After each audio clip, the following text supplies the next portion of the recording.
Sekarang, mari kita lihat apa solusi Menkeu untuk menyelesaikan utang. Kita dengar dulu apa yang dikatakan oleh Bu Menkeu untuk kemudian kita analisis bersama. Dan setiap kali ada utang jatuh tempo kita selalu bisa bayar melalui apa yang disebut revolving. Dan kalau semakin kecil berarti exposure-nya makin kecil. Makanya debt to GDP ratio walaupun undang-undang membolehkan sampai 60, Kementerian Keuangan itu membuat rule sendiri jauh di bawah, yaitu separuhnya. Tidak boleh ngelebihin 30%. Kedua, kita harus ngumpulin pajak, bener, tapi tidak untuk bayar utang saja, tapi untuk menyelesaikan, untuk membuat ekonomi kita makin baik fasilitasnya, sehingga ekonomi makin maju, GDP-nya makin gede, utangnya relatif makin kecil. Kita bisa ngumpulin pajak untuk bayar utang juga. Ketiga, ya kita awasi belanja negara.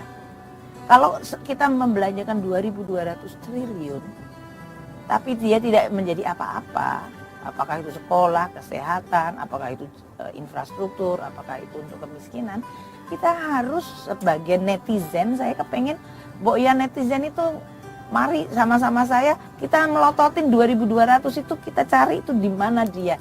Katanya kan mereka well connected. Sesuai judul wawancara, begitulah rencana strategis pemerintah untuk bayar utang.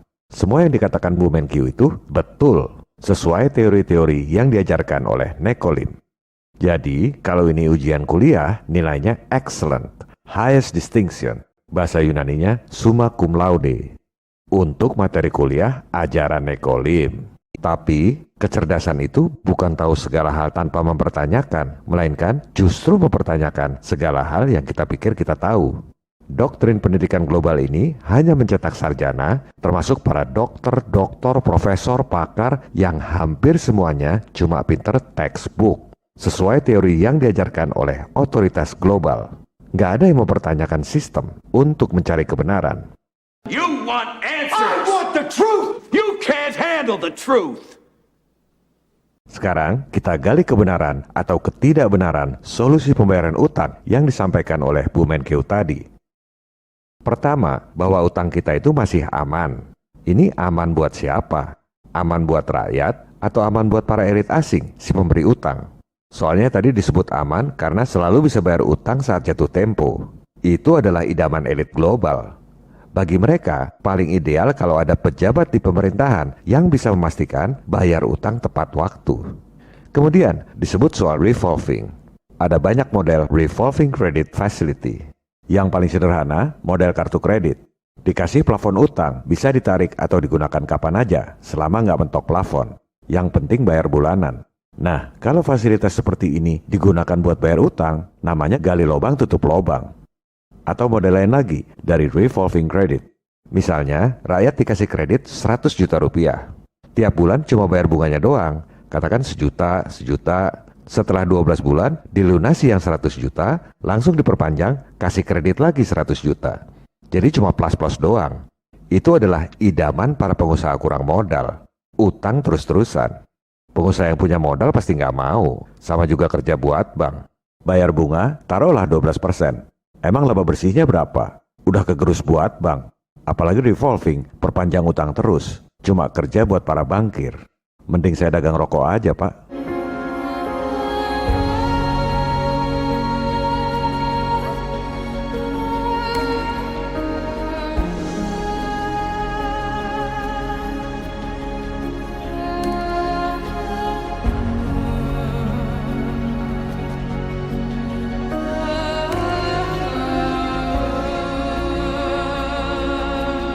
Kenapa elit global kasih fasilitas revolving? Karena mereka memang nggak ngincar pengembalian utang pokoknya. Orang itu hasil penggandaan uang elektronik di perbankan, duit siluman. Yang mereka incar adalah pembayaran bunganya. Itu yang masuk kantong mereka, 373 triliun per tahun.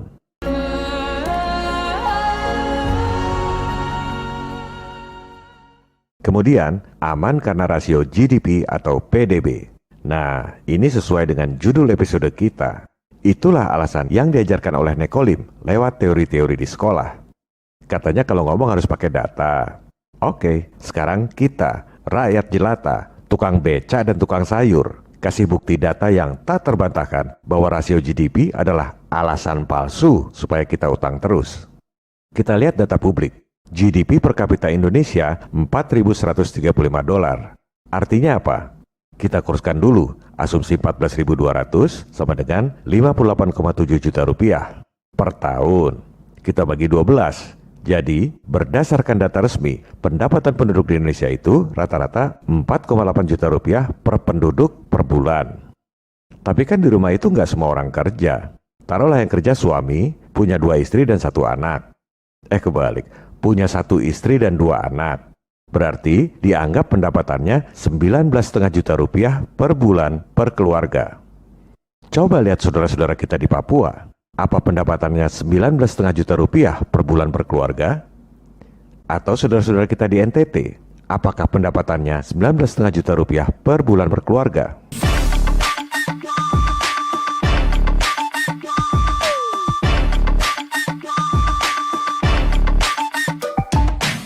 Karena dalam GDP itu, pendapatan perusahaan-perusahaan asing dianggap sebagai pendapatan domestik. Jadi kelihatannya bagus. Padahal yang nikmati bukan orang Indonesia. Inilah akal-akalannya Kolim. Contohnya ya perusahaan-perusahaan asing seperti Freeport itu. Tahun 1967 alasannya untuk meningkatkan GDP. Memang benar GDP naik, tapi itu indikator palsu. Karena yang nikmati ya dia-dia lagi. GDP seolah-olah tinggi, padahal rakyatnya tetap miskin. Apakah bangsa kita bodoh? Apakah kita tidak mempunyai elit yang bisa berpikir? Ataukah bagaimana sebetulnya?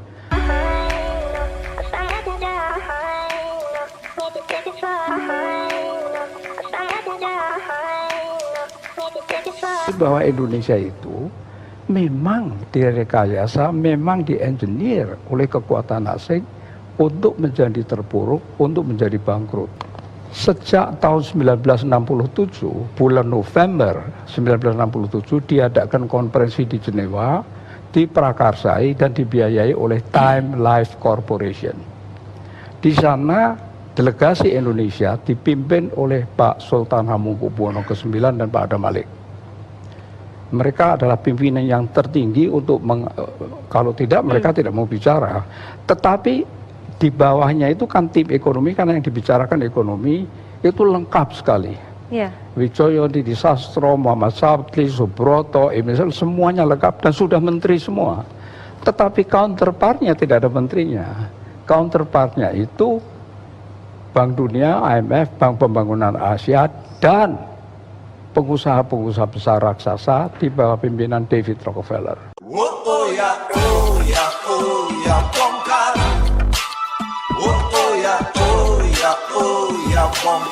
Peran CIA.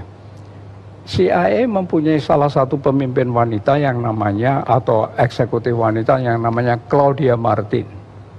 Claudia Martin memberi perintah kepada John Perkins, seorang pegawai dari perusahaan swasta di Portland, yang namanya perusahaan itu Main, MIN. Tapi itu cuma kedok. Dia adalah agen CIA yang diperintah oleh Claudia Martin untuk pergi ke Indonesia dan menciptakan proyek sangat besar dengan pembiayaan dengan utang.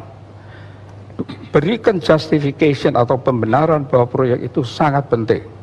Kalkulasikan untung yang sebesar-besarnya, bangkrutkan Indonesia setelah semua utang kembali kepada perusahaan-perusahaan Main, Bechtel, Halliburton, Stone and Webster, dan Brown and Root.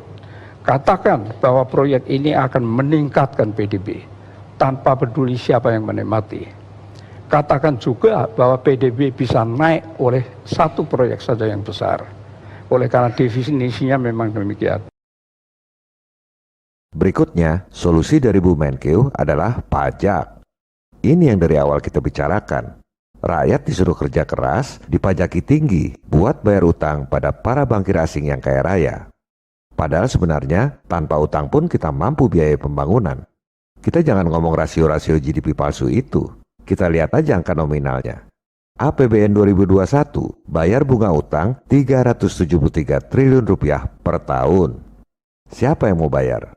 373 triliun itu cukup untuk ekuitas bikin 2 kali bank mandiri setiap tahun. dibakar tiap tahun. 373 triliun itu cukup untuk membiayai APBD DKI Jakarta selama 4 tahun. Dibakar tiap tahun. Kalau ada pemuja utang yang bilang bahwa ngutang itu wajar, jangan ngomong doang. Coba bayar 1/4 jutanya aja, 373 juta tiap tahun. Mau? Saya sih nggak mau, makanya protes. Atau para pemuja utang itu bayar 10 jutanya deh, 37,3 juta rupiah tiap tahun. Mau nggak? Saya sih nggak mau, karena memang sebenarnya kita nggak perlu ngutang. Kita mampu biayai sendiri pembangunan. Kita akan bahas di episode 31 mendatang. Solusi ketiga dari Bu Menkyu, rakyat suruh pelototi penggunaan APBN. Loh, itu bukan tugas rakyat. Masa pejabat yang pada korupsi anggaran, rakyat yang disuruh pelototin? Rakyat sudah lapar, Bu. Kerja susah, cari duit susah, bernapas pun dibikin susah, disuruh pakai masker. Masa masih disuruh pelototin anggaran? Ngono ya ngono, ning ojo ngono. Kami berharap orang-orang secerdas Bu Sri Mulyani bisa memberi solusi konkret yang pro rakyat, bukan pro utang pada elit keuangan global. Dari ketiga hal tersebut, jelas sekali kelihatan bahwa Bu Menteri nggak punya solusi. Kami akan sampaikan solusi pembayaran utang 6.000 triliun dalam sehari pada episode 31 mendatang.